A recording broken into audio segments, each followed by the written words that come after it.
conduct of not just punishing those ones, and Sophie Cunningham pointing the finger, doing when she was called back to the bench. She walked center back court and was continuing to antagonize and point her finger to incite things. Where is those calls to put punishment on those type of actions? Consistently clapping at the referees, consistently yelling at the coaches. Both of her coaches walked out of a game. It's proof and footage that she walked from that game, brother. And I'll let you go. Yeah, and look, I did a video, and I told everybody in the video on this Alyssa Thomas and Caitlin Clark whole situation. You know what I told them? What you say? I told them, if you go back and look at the game before that when they played, you just go back and look at the game before that when they played them, right? Do you remember Caitlin Clark and DeWanna Bonner getting into it? Yes. And Caitlin Clark started that. Yeah, and started it. So second game, Alyssa Thomas said, look, this is my opportunity to get my get back, right? Which we do.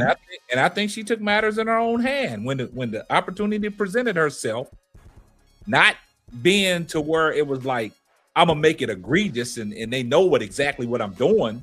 Mm-hmm. She just did what she had to do. And I think that was the get back. I think that was the message sent back. Mm-hmm. Because of what happened the previous night when DeWanna Bonner and Caitlin Clark got into it. And like you said, she was being an antagonist, right? Yes. So Alyssa Thomas, she remembered that. Mm-hmm. See, you got to see, it's the build up to it, right? Yes. And if you go back and we're going to go back and we're going to get it off our chest, right? Yeah. Because of the fact, if you go back and look at the whole situation between Caitlin Clark and Kennedy Carter, right? Yes. Remember what happened? It was the build up to that. It was several plays before that transpired for Kennedy Carter to take the action the way she did. So for every action, there's a reaction, right? So you go back and look at it and just follow the timeline on how them previous possessions went with Caitlin Clark and Kennedy Carter. The referee never stopped in to get it under control. No. So now they made it a big deal when Kennedy Carter hits the baseline jumper and she runs up on Caitlin Clark with the little bump from behind and knocks her down. Mm-hmm. And now it's egregious, right? Right. So now, like I said, getting it off her chest, you go back and look at the game before when they played, right? Right. Between the Mercury and the Fever, right? And the DeWanna Bonner and Caitlin Clark's little mix up. So when the opportunity presented itself the next following game, Alyssa Thomas took matters in her own hand. Mm-hmm. But if you go back and look at all the situations that have happened with several players, Angel Reese, the way she's getting officiated, the way her and Isabel Harrison and way Isabel Harrison took her down, the Caitlin Clark junkies, they applauded that. You know what I'm saying? They applauded that. Mm-hmm. But as soon as Caitlin Clark gets involved in a little scuffle, they want people to be locked up. Now Alyssa Thomas got to be a thug.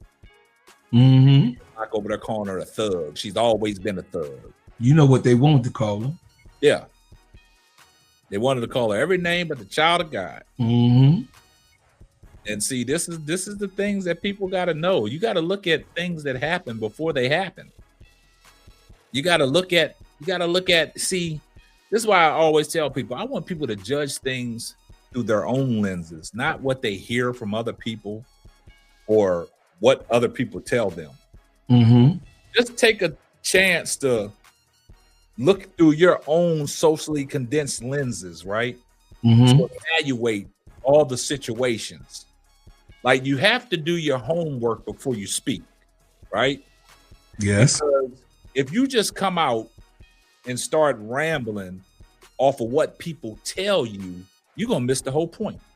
Yes, sir. Because you don't have no context. Because what I try to do is, one, I'm going to tell you how I feel about it, Mm-hmm. but I'm going to give you some substance and some context behind it. I'm going to tell you what I saw when I broke it down and did the study. Mm-hmm. Then also I'm gonna drive home a point to where people are gonna understand. Mm-hmm. Sometimes you just can't make stuff up. And this is what a lot of people do. They just make stuff up. They just go with the narrative. They go with the wave. You know what I'm saying? And if their narrative don't suit you, then they don't want to hear it. Right. So, yeah. I would say this. Do you remember when Sophie Cunningham choked and pulled J.C. Sheldon down, and then J.C. Sheldon got up and then put her in a headlock? What was the policing then? What was the policing in multiple occasions where we saw other things happen across? So we wouldn't just make it the Indiana Fever, because I know we got Fever fans that comes up in here, but so we just won't make it just Indiana Fever. No, that's not the point. Get it off your chest, man. Get it off your chest. But what I'm saying is, boss, I'm leading to this to say that team in particular has been able to get away with BS time after time, incentivizing the crowd and causing disruption, throwing outright elbows by Aaliyah Boston. Outright elbows. Things that are distorted even in their own locker room. The provisions of them coming to the 94-50, and it all plays out with the tantrums of Caitlin Clark over and over. I mean, if we then played 16 games, Caitlin Clark then snapped out in like at least 12 of the 16. At least I can go to footage and show you clapping, disrespecting, yelling, saying, "What are you calling on me?" Even when she was called for the technical foul, she said, "You can't call that technical foul on me. How are you speaking to the referees, brother, like this?" This is an authoritarian position that the referees have to be able to set a standard in the law on the court. And you, no matter if they right or wrong, that's why we have playbacks, right? That's why we have contesting the calls, right? That's why you have situations where there even a ref playback, right? Yes.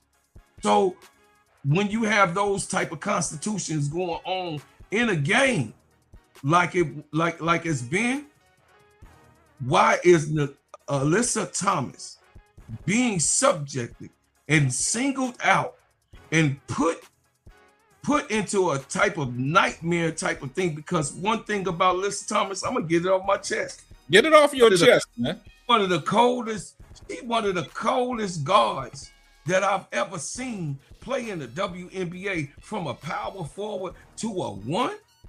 That's unlikely. Small forward to a one, we used to seeing that come in because, of course, you know, we watched as the NBA started going into the stretches situation. But I'm talking about in the W.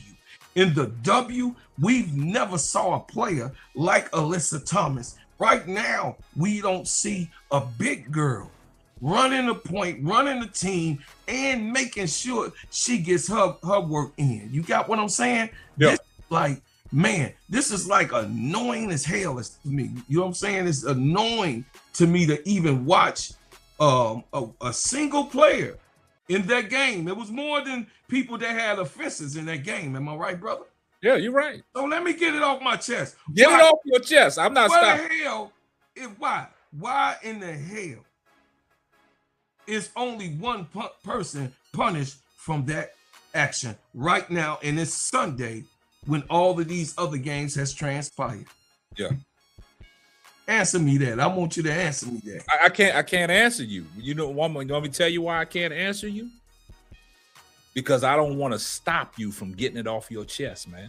Once you get it off your chest, then I will have a response for you. Okay. Well, I'm gonna get it off the chest. So that's what you're supposed to. That's what you go.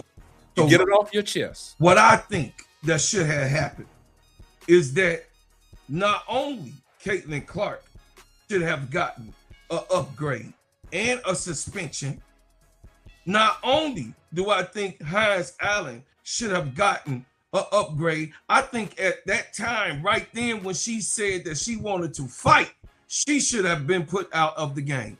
She should not have played even more minutes that she played so that something else can go down.